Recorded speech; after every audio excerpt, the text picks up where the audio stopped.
Today, over 1 billion children in the world live in poverty.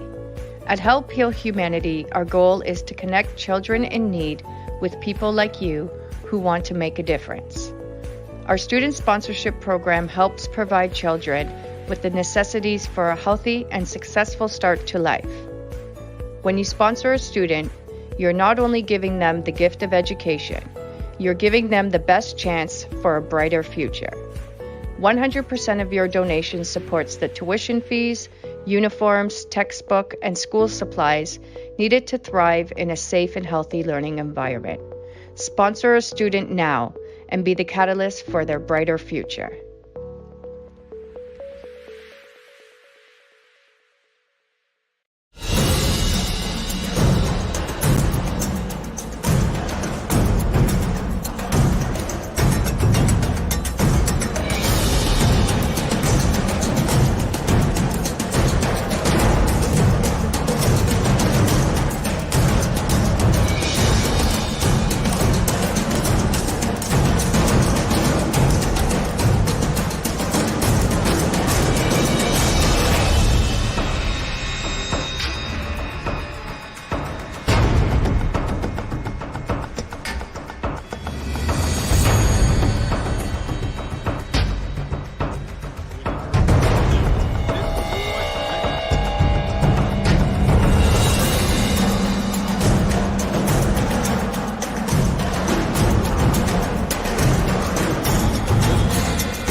Good morning.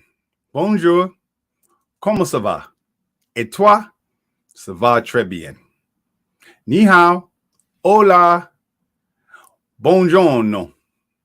Bienvenue. Wan Ying. Bienvenidos. Benvenuta. And welcome. Welcome to another exciting episode of Gem Hunter Stories. My name is Barry B. Mixon, and I am a gemological storyteller. And each and every week, I get a unique and amazing opportunity to take you on a journey to places you've never been before, to stories you've never heard before. Each week, I get one magnificent moment to take you on a mental, physical, and spiritual adventure into the art, science, history, and magic of gemstones, precious metals, and fine jewelry. And I do this because the whole history of mankind really revolves around gemstones and precious metals. Gemstones have been with us from the very beginning. It's the one thing that we all agree on, just all of mankind. So what I do is I take those stories and I use them as a template, as a bridge, as an inception point to get people all over the world to discover the value of their own stories. This is really an anniversary show for me. 30 years ago, I was homeless. 30 years ago, right here in Chicago. My understanding of that I was homeless really was in December, but the process, the journey towards homelessness really started in September, just before my birthday. My birthday is in 2 weeks, October 8th. But before we get into that, I want to go back to last week. Barbara, bring up my screen for me, please. I want to get into last week when I was talking about the whole concept of being a gold digger. And the title of today's show is How to Make Once Upon a Time Your Reality.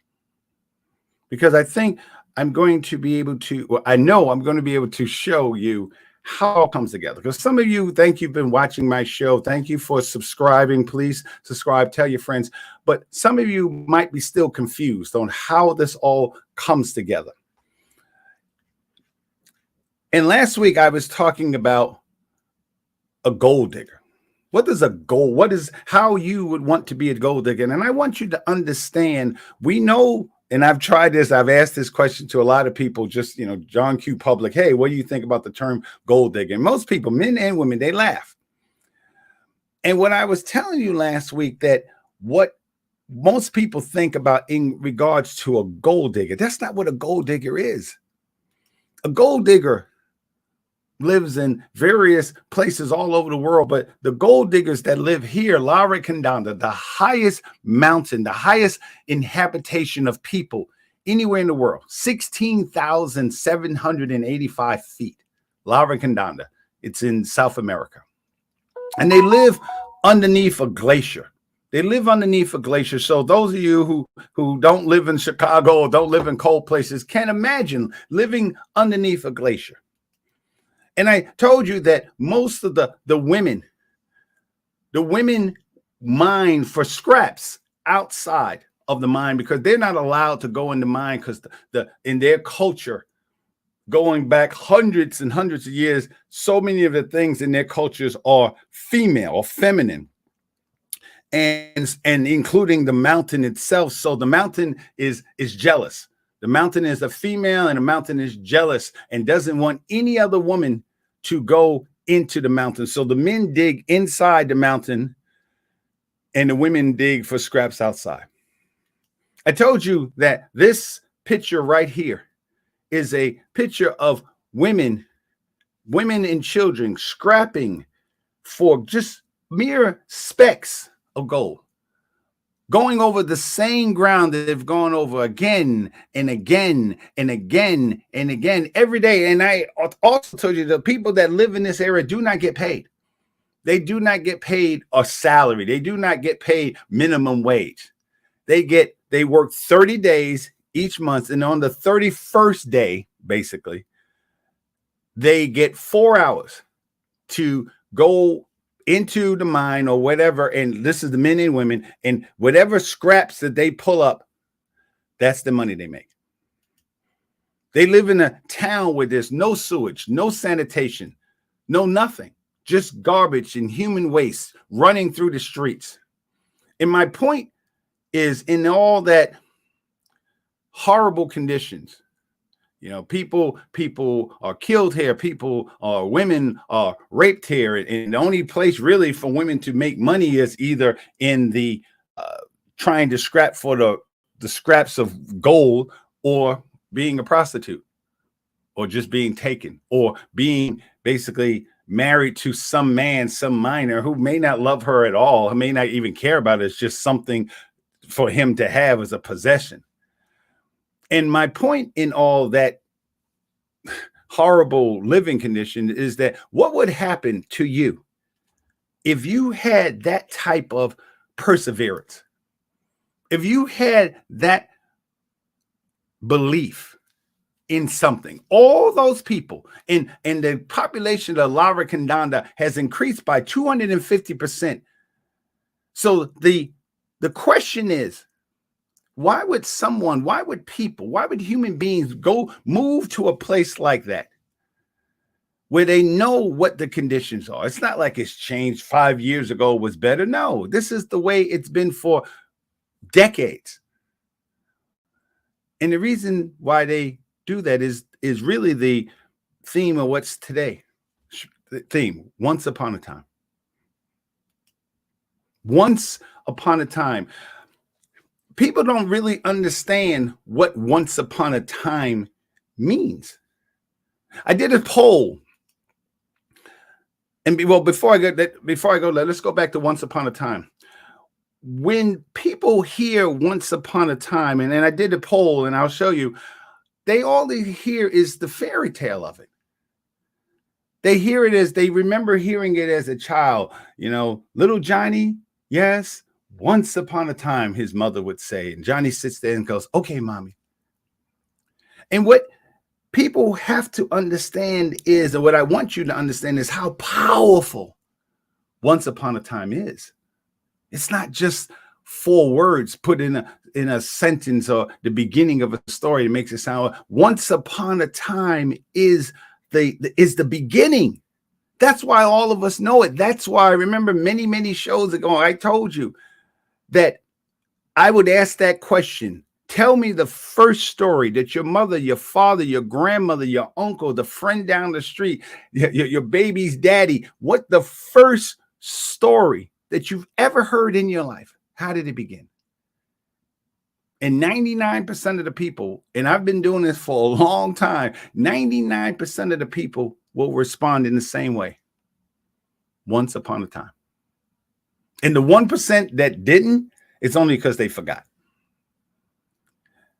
In order to begin the journey of understanding how once upon a time is the way, is really one of the only ways you make your reality, the things that you want in your life, real, is understanding what once upon a time does. Once upon a time is the beginning of a story.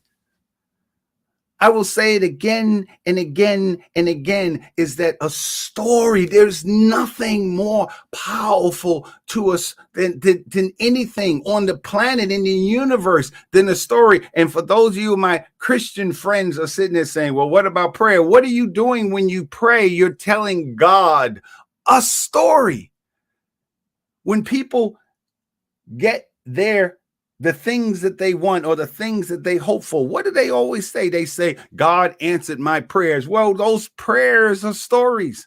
Those prayers are stories that you told God. That's what a prayer is. It's a directed story to God. God, please help my auntie get past this. God, please let my children get home safe. God, please let my whatever I got going on in my body, cancer, something like that. God, please help me get through this. God, please help me not have cancer or whatever. It's a story. That's the one thing that binds us all together as human beings, a story. And because a story is the only way you get to value. It's the only way. And as I say again and again and again, is that nothing has value without a story. And I'll come back to that. So I did a poll in honor of this show, in preparation of this show. I did a show. My wonderful, brilliant, beautiful executive producer of this show, Barbara J. Beckley, taught me how to do polls on LinkedIn. So I tried it. And my first poll, I said, when you hear the term once upon a time, what's the first thought that comes to mind? Only in fairy tales? An achievable dream? And I put tricks are for kids, but I wanted to say silly rabbit, tricks are for kids. Those of you who remember the old Kicks commercial. And 83% of the people who responded, almost 300 people saw the post. And 83% of the people who responded said that they believed that once upon a time was only in fairy tales. The rest, 17%, believed that it was an achievable dream. And that made me sad because I know what the power of once upon a time is, because I've experienced it myself. I've experienced it. I am a living proof and testimony of the power of once upon a time. As I said in the beginning of this episode, that 30 years ago, I was homeless.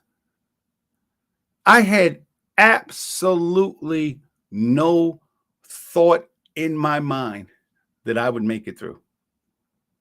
A Chicago winter, those of you who know, a Chicago winter. This is when it started. And this winter feels the same way. October or September was cold already. And I was moving closer and closer to understanding that I was homeless. And I told you that I made a promise to God in the depths of my homelessness. I made a promise to God that if I ever got out of homelessness, I would spend the rest of my life getting people to begin to discover the value of who they are, their story. Because nothing has value without a story. Think about it.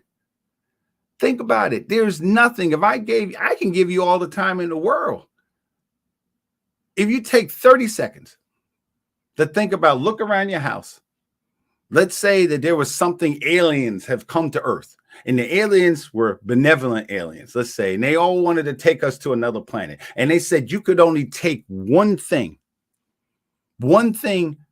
with you on this journey to another galaxy. And let's say let's say I take this Sharpie marker.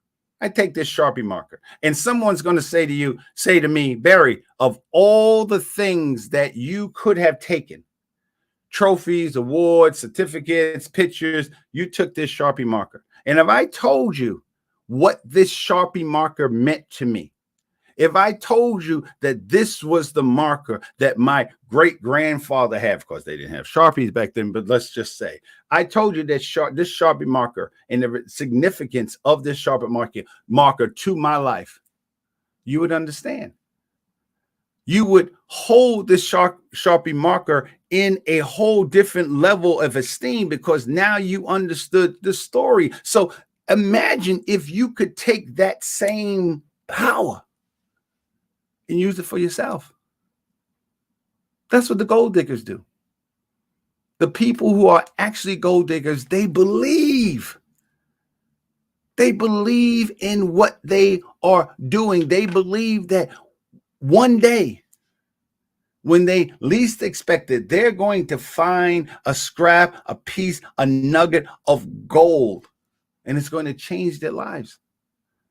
Imagine if you took that same energy, that same dedication, that same perseverance, that same intestinal fortitude, and applied it to your business, applied it to your relationships, applied it to your education. What could you do? What could you do if you began to understand the significance of a story and how that story gets to value? I told you, you have all the elements, you have all the attributes. These are the attributes that make a material. Notice I put in quotations, a material, meaning that could be you. It could be anything. Beauty, rarity, durability, desirability, and value. The beauty is of who you are.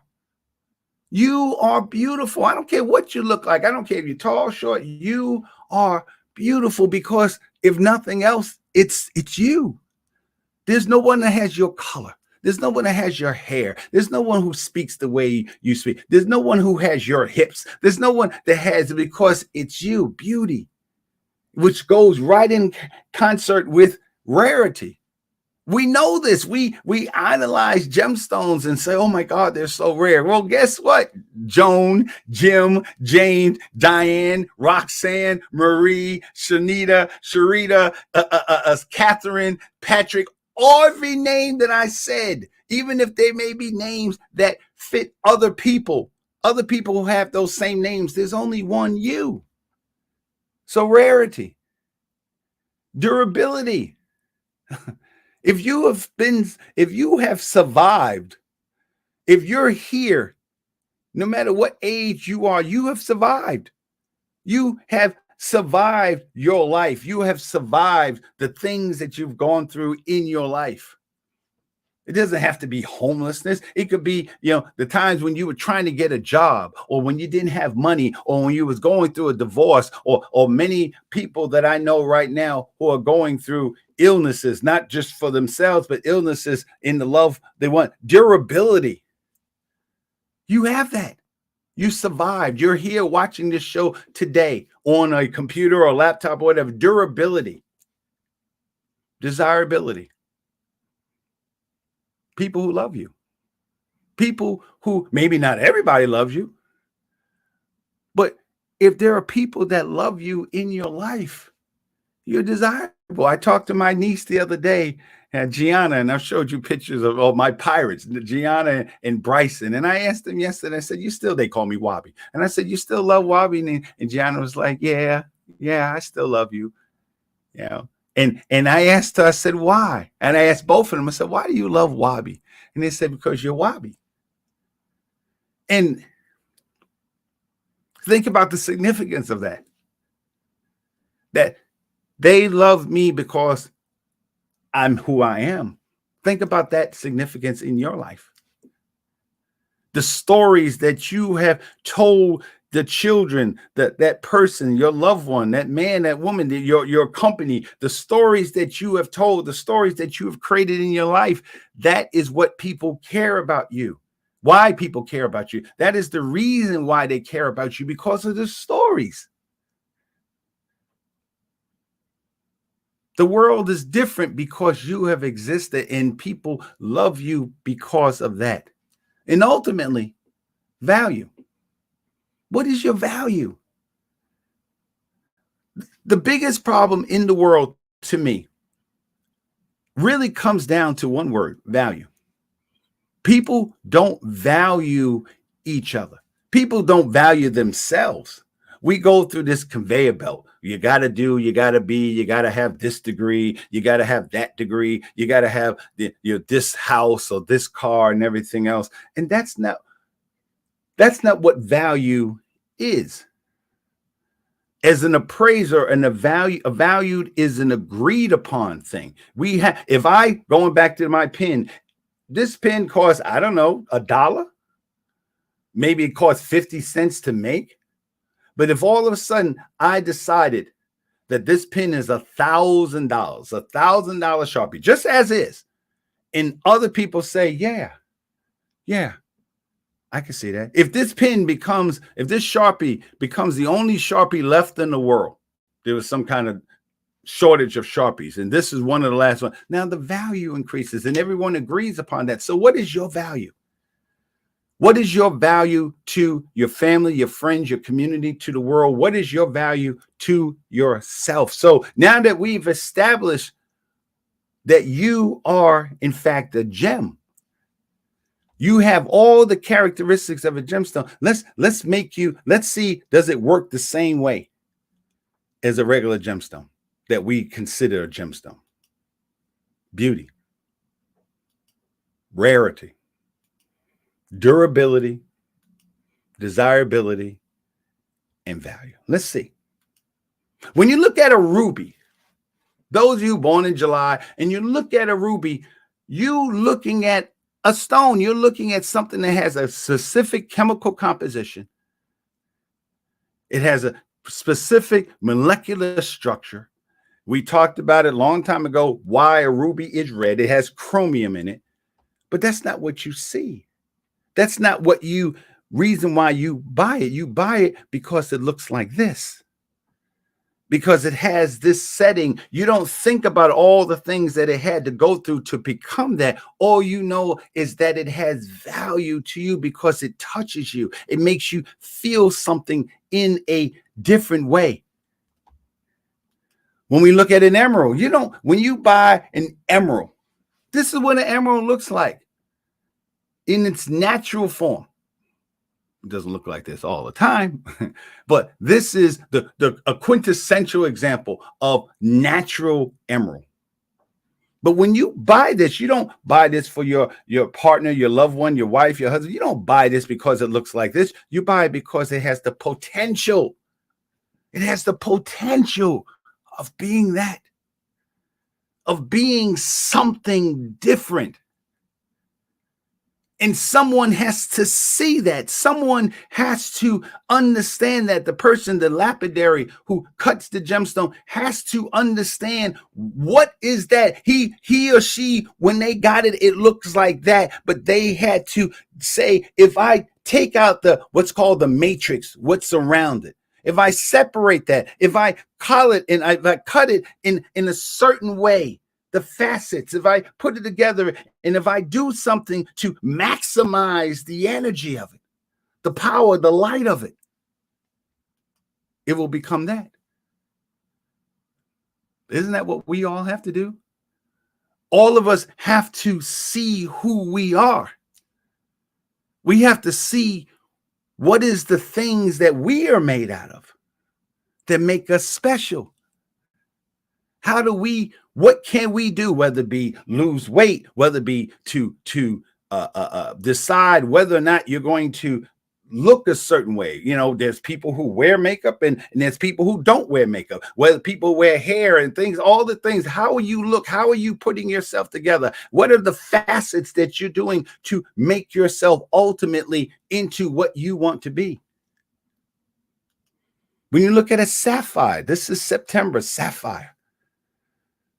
When you look at the blue, when you look at the color, the depth of and the beauty and the warmth, the sultry nature of a sapphire, the same properties that made that sapphire what that sapphire is, adding in iron and titanium in different percentages to give it that blue color. Isn't that what you do when you go to school? Isn't that what you do when you decide to become something? You take what you have. This is just nothing but aluminum oxide. That's all a sapphire is, aluminum oxide. And if you add something to that, it becomes that. It becomes that. And I think that people who wear jewelry throughout the ages, from the beginning of mankind, there is something about human beings who understood that, who understand what it takes to create a sapphire. That's why sapphires have value, because we know it's rare. We know it's something special. And the question that I'm asking you is, why don't you feel that about yourself? That's the question I had to ask myself 30 years ago while living in dumpsters and eating God knows and garbage cans and things of this. I had to ask myself, what am I made out of? What is it about me that's special? What is it that I can do or that I have done in my life to make myself, to get myself to see who I am? And that's when I began to understand the whole concept of stories. You believe this woman who bought this breathtaking necklace and earring set, she believed in it. She didn't just put it on a neck. She believed that not only she believed in the beauty of it, but she saw how the beauty would enhance her outfit, her neckline, her whole, and everything. Her whole look was based on the power and the value and the beauty and the rarity of that sapphire. Gold. We talked about gold. Gold is a belief. Gold is an understanding that this is special. We love the way gold interacts with the light, the way it makes you feel. Whole continents have been discovered. Empires have been created and destroyed for a belief in that material. Because we know that if we take that material and make it into something, shape it, mold it, gold is malleable, meaning it can be flattened out. It's durable. It's ductile, meaning you can make it into whatever you want because of the chemical properties of gold. So people who create gold understand that. So the question is, why can't we take that same properties in ourselves? I went to a funeral a couple weeks ago for a good friend of mine, George Berry. George Berry was 50. He was 53 years old. He was 53 years old. Wonderful man. Wonderful man. And what got me, not only just the fact that he died, but what got me as we went to his memorial was all the people in the room, 200-300 people in the room. And what made me think about it is that one day that will be me. That will be me. I will be obviously not alive. I will be in a coffin or memorialized, and there'll be a group of people, hopefully more than 2 or 3, and people will remember my life. And the thing that got me about being there in that setting, in that environment, is that every one of us in that room know that eventually that is going to be our end. Hopefully in a way that's peaceful. Hopefully it will be like Queen Elizabeth II, 96 years later. But the question is, what are you going to do with your time? And the only way you get to making your time valuable is you have to tell a story. When I quote, as a man thinketh, when I quote it and I still read it and I look at it, what did it say? It started out by, here is a youth hard pressed by poverty and labor. And as you go through the whole thing, eventually it gets to the point where it says, years later, this youth is a full-grown person, man, a woman. He or she has become a master of certain forces of the mind, which they wield with worldwide influence and almost unequal power. How did that happen? That happened not because that person got the homeboy hookup or that person won the lottery. That person began to believe in their story, just like gold, just like rubies, just like sapphires.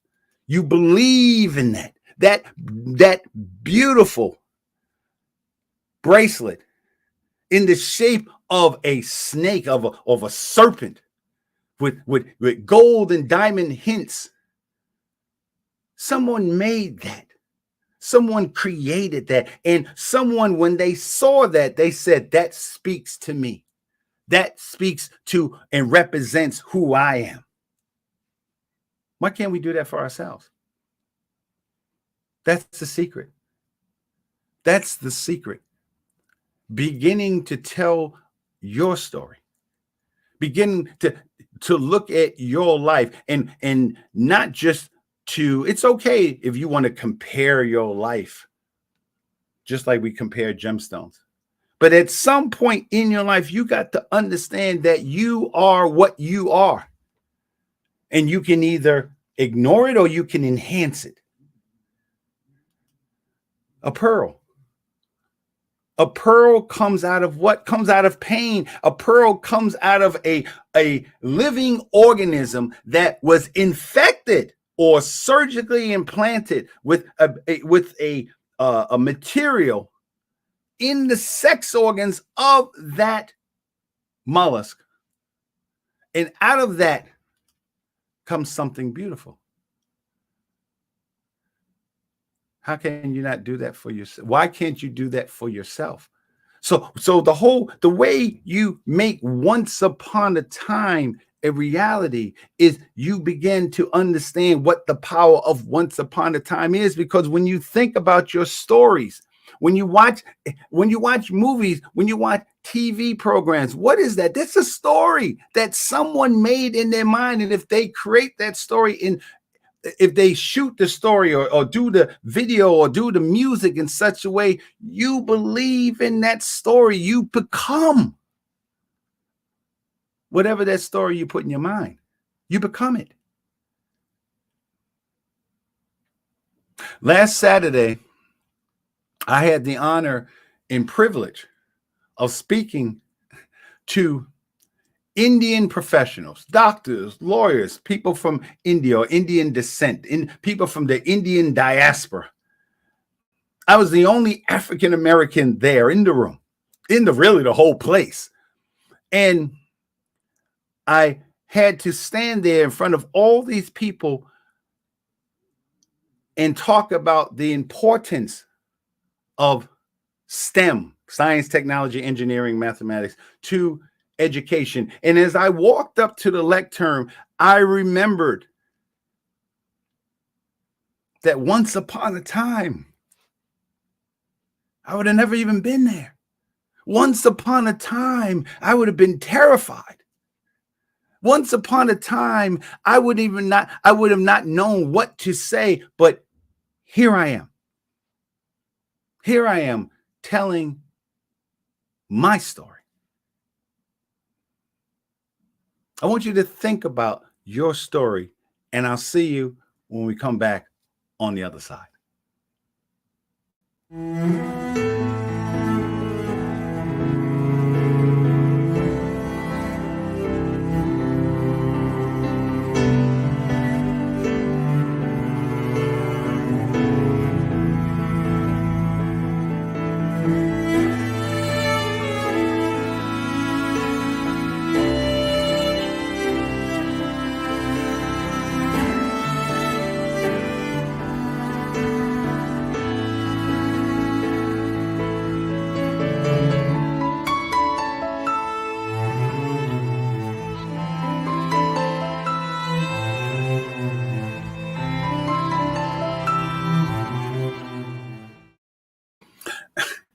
One of the things that's so wonderful about being on this program is when you have a executive producer like Barbara, somehow or other, her the commercials always fit totally into what I'm talking about. Because think about it. What Mary Ellen is talking about is taking your thoughts, taking your ideas, taking your things and putting it together. And the thing that gets you to once upon a time is that story. Is that belief. When you look at a diamond, that's what a diamond looks like. That's it. Imagine walking down whatever street, wherever you live, you walk down the street, and if you saw that just sitting in the dirt, in the grass, you wouldn't have thought anything of it. You wouldn't say, oh my God, that's a diamond. No, because it doesn't look like anything. That's all of us. Black, white, male, female, young, old. That's all of us. That's how we started out. We started out with just a rough material. Just something basic. We were human beings. We had a heart and eyes and 2 legs and 2 arms, hopefully, if everything was fine. And from that rough material becomes something extraordinary. Because I'm celebrating today my 30th anniversary of being homeless. Not because I can sit here and tell you all kinds of horrible stories of what I experienced, but what I'd rather tell you each week on this show is what you can do when you begin to understand your story, because we do it all the time. We watch movies and we are inspired. We listen to music and we're inspired by the movies and about our heroes. And we watch that movie and we listen to that music, and that music inspires us and makes us think in a different way. There's a movie coming out next month, either next month or November, called Devotion, which is talking about some kind of partnership between 2 naval aviators. What I used to do, not fly jets, but C-130s. But I've never heard that story before. During the 1950s, during the Korean War, during, as they call it, America's Forgotten War. And that story is about a black man, who, despite the things that he had gone through, racism, especially even now, but especially in the 1950s, he was a naval aviator where nobody believed in him. Nobody thought that he could even fly or handle any kind of technical equipment because of the color of his skin. And he did it. And I don't know, I've never heard of the guy before. But because I understand just the beginnings of that story, I'm already prepared to be amazed, inspired. That story, I already know, is going to take my thoughts in a different way. And the question that I'm asking all of you watching here today, what is it that you can do in your life to change your story? I don't care what you're going through right now. I know it's hard. Trust me, I understand not having bills to pay. I understand not having food to eat. I understand. The only thing I don't really know personally myself is being like really sick. I don't understand that, but I can empathize with people who have gone through that. And not only gone through that, but how many people you know who have gone through that and have survived? And what I want people to understand is that same thing that we see, whether in books or movies or television shows that inspire us. The only difference between you and them is that you know their story. You're inspired by them. Remember when we watched Rocky? You know, dun da da da da da da da. I mean, people who would not even think about boxing felt like, yeah, I can do this.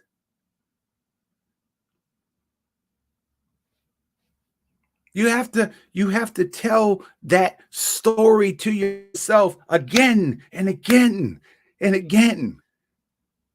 You have to, if you see your life as a story, if you understand that once you see your life as a story, that you can change the characters.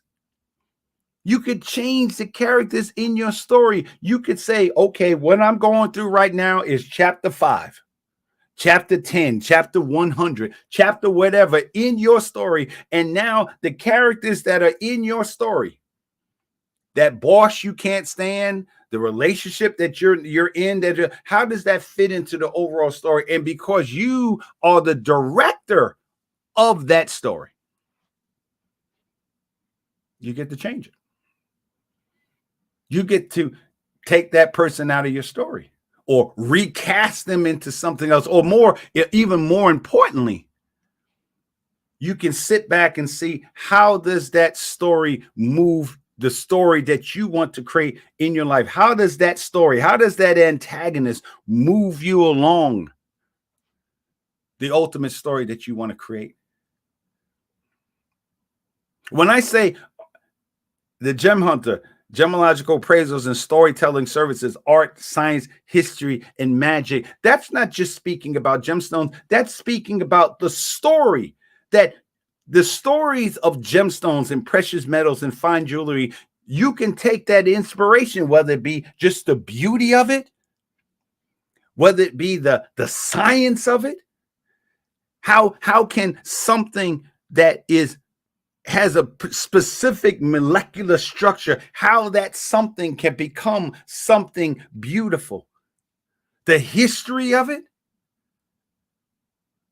A diamond, a cut diamond, comes from a man, and we talked about this, I don't even know, maybe episode 5, when we talked about the Holy Roman Emperor Maximilian I, who gave the first diamond to the woman he loved, Mary. And the only reason he gave it is created the diamond is because that was the new technology at the time. And he didn't give it to her, he gave it to her father because she was into technology. And cutting, faceting diamonds was a new thing. Now, millions of people all over the world has taken that story. The diamond industry has taken that story and made all of us decide that if you really want to show someone that you love them, you give them a diamond. What is that? Ultimately, that's a story that you believed. That's the beauty of gemology. That's why I use it, because how is it that we believe in diamonds and rubies and emeralds and sapphires and pearls, and we design and we do all kinds of things to get it? Because we believe in the stories. How can you re-engineer that, reverse engineer that into believing in yourself? Last week, I didn't get a chance to tell you, but when you're a gold digger back in 1848, to get to California, especially you came from the East Coast, you had to literally, it was a 6,000-mile trip. You think about it. You heard about the gold rush. President Polk in his 1849, that's why the 49ers football team is called the 49ers, because President Polk finally said the State of the Union that there was gold and it was real, because people didn't believe it was real. They're like, that's not, we don't have what they didn't have back then, what they have now. You know, people believed in the news. And when President Polk said there is gold, there's real gold in California, people who lived in New York or the East Coast of the United States had to take a 6,000-mile journey. Think about it, honey. Yes, I'm going to go find gold. Really? What are you going to do? I'm going to take all the money in the bank. I'm going to buy some tools and equipment, and I'm going to buy a ticket. I'm going to buy a ticket, and I'm going to go to California. California? Honey, you know how far that is, baby? I know. 6,000 miles. You had to either go around South America, up the coast, the west coast of a continent, 2 continents, just to get to California, to work 18, 19, 20 hours a day, to day after day be in cold standing water, have to deal with mountain lions and bears, not to mention people who were trying to steal your stuff. 300,000 people believed in the story of gold so much that they went, and only maybe, I don't know, 2% of them actually came back with money. But you never hear people being depressed about that experience because they believed. They believed in that story. In fact, the California gold rush led into the Australian gold rush because one of those people who went to the California gold rush from Australia, imagine how long that trip took him. 6 months just to get to the gold. He worked the gold mines of California for about a year, came back with nothing, had just enough money to go back to Australia with nothing but the clothes on his back, his pick, his shovel, his axe, and the gold. And when he got off the boat, he looked around at the geography of the place he landed in and said, you know what? This looks a lot like California. And he found gold. He found gold right in the place that was always, this not the gold just didn't appear. It was always there. He just didn't see it. What gold that's inside of you that you just don't see? That you just don't understand? How that thing that's inside of you can interact with the light. That's the difference between a gemstone and us. We understand the story. We understand what happens when you take carbon and you heat it and you put pressure on it, what it potentially can become. What happens when you take the things that you're going through in your life, that person who told you, you know, you're a fountain of useless information. Thank you, sweetie. Thank you to my ex-wife, because I would have never done what I'm doing today had she not said that. Had she not made me think to myself, what is it that I'm going to do with all this knowledge? I had already gone through GIA and GEMA and all this stuff. And I actually finished Northwestern University at that point. And she said, so what are you going to do with it? What are you going to do with the things that's inside of you? How are you going to package it in such a way when people say your name, they hear, they see, they remember your story? The light that comes from you. That's the power. And it doesn't matter. You don't have to be a gemologist. You don't have to be a superstar. You don't have to be an actor. You don't have to be voted the most beautiful man or woman in the world. All you have to be is you. All you have to say to yourself is, just like a gemstone, when I look at it, what is it? What is it made out of? This will be the last show that I do in America for a month. For a month, I will be on Saturday, this Saturday, October 1st, I will be getting on a plane going all the way to France for a month.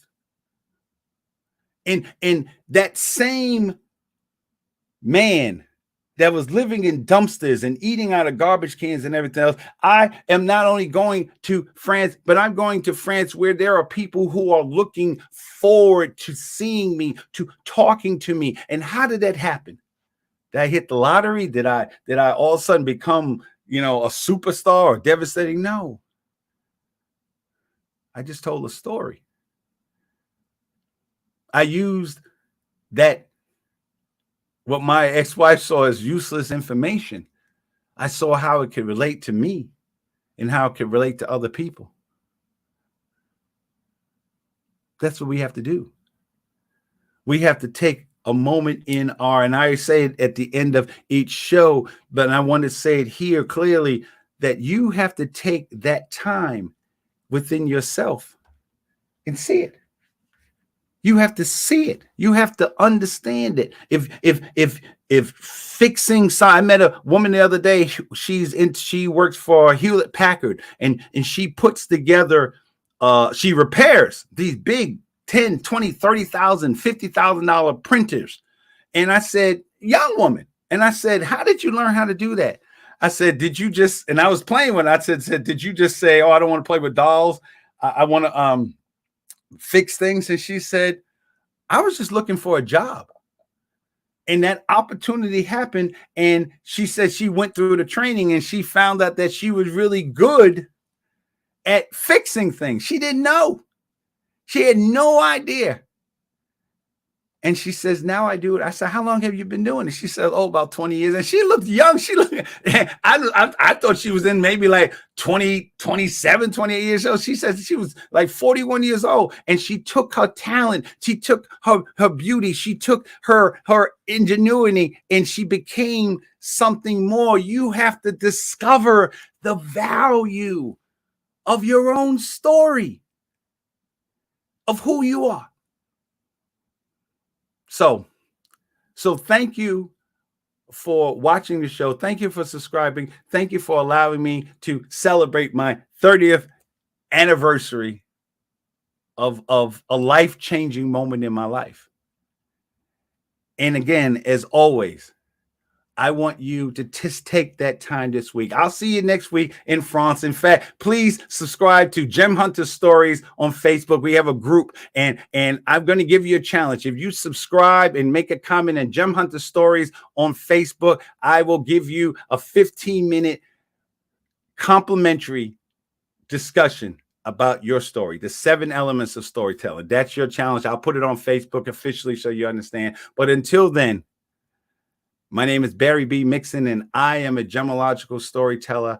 And what I would like for you to do this week is to really not only think about, but sit down and write out what is the characteristics of who you are, and start to process that all together and learn what is the value of your own story.